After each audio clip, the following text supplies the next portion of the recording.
Magandang araw, may gagawin po tayong remote control. Ito. Ang tatak niya, ayan, platinum. Ibig sabihin, ito ginagamit to sa sa video, okay. Ang naging sira nito, yung niya, yung tingnan nyo, pagmamasdan nyo, ayan, kinalawang, ayan naputol na yung mga niya, yung mga spring niya. Ayan. Kaya hindi na nila magamit kasi nga hindi na yung baterya niya, hindi na magsakto. Ito kaya nasisira itong mga spring na to ng baterya ng remote.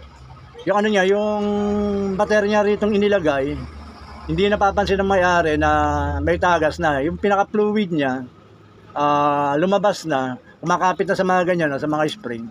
Hanggang sa malaman na lang nila hindi na gumagana yung remote niya. Tapos pag tiningnan nila, wala, kalawang na. Babaklasin natin, titingnan natin kung kinalawang din yung pinakaloob niya para tingnan natin kung magagawa pa to.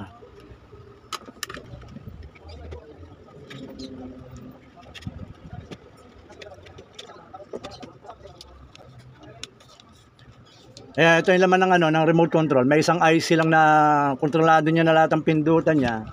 At may siya, may diode na pang receive ng ng frequency ng DVD yung platinum. Ito. Ayan. Ito yung Bali ang gagawin natin dito, papalitan natin 'tong mga spring na to. Ito yung mga nakahinang sa kanya. Ito yan. Ayan, papalitan na natin. Pati ito, yan.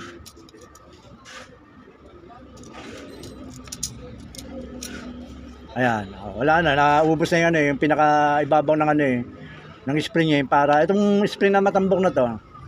Ang nakalagay dito yung yung negative. Yan. Kaya papalitan natin to. Tsaka yan, itong nakakapit na to.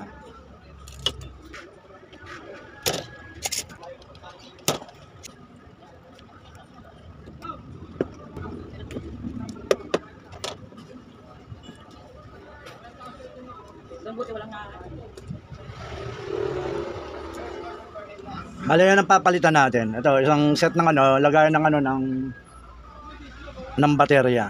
Kukuha tayo nito. Ito, meron ako. Ayan Bali isang set din. Ayan, ito yung ilalagay natin. Pagmamasdan nyo, wala pang kalawang yan. Okay pa to. Ito ang natin, ipapalit natin. Titingnan natin pag pinalitan natin kung gagana na yung remote.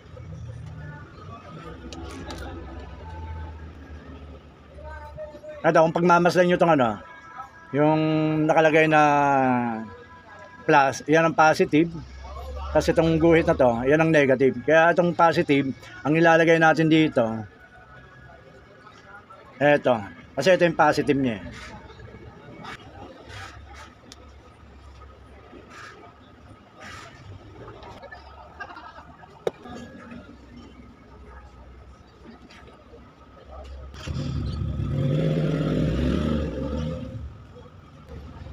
Ayun na natin yung niya, yung negative at positive ng ng baterya dito sa may pinaka-remote. Bali ang gagawin natin assemble natin, titingnan natin kung siya, kung gagana. Tapos itong buong to, dito siya nakalagay. Ayan. Ayan, lalagay natin dito.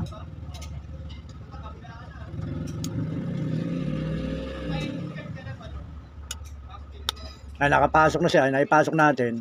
Ayan ang kinalabasan niya, ayan Bago na rin yung ilagay niya ng ng baterya, yung spring niya, ayan. Yan, kung papansinin niyo, ayan, nakapasok na. Tapos ito, dito siya, ayan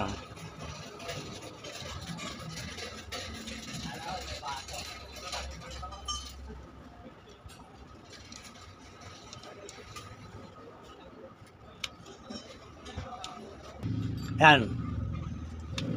Kaya lagyan na natin ng mga bagong spring. Bali, ang gagawin natin ngayon, lalagyan natin siya ng baterya. A-assemble na natin to. Titingnan natin kung gagana.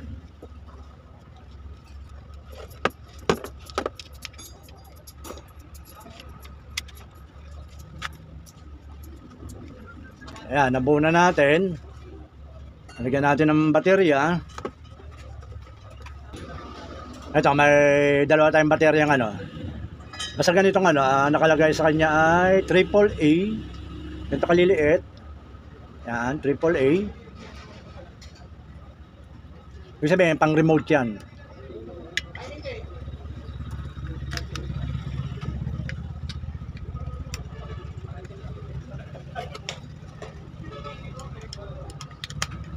Yan, ano natin. Para malaman naman kung gumagana to.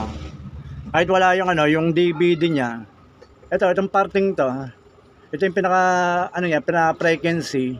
Tulad yan. Kulay green, kulay white siya. Kapag nag-red siya o kaya nag-pink, ibig sabihin, gumagana lahat ng pindutan. Simulan natin sa power. Ayun o. Ayun, kung napapansin nyo. Ayun. May nakikita kayo parang ano, kumukula. Ayun o. Ibig sabihin yung gumagana yon. Yan. Itong reject. Gumagana rin. Ito, pindutin natin lahat. Tingnan natin kung gagana. Itong volume muna. Ito. Ayun. Ayun.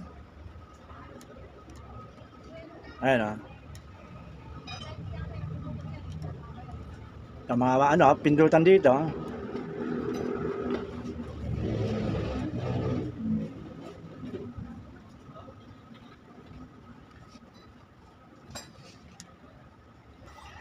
Yan, ibig sabihin, okay na yung remote.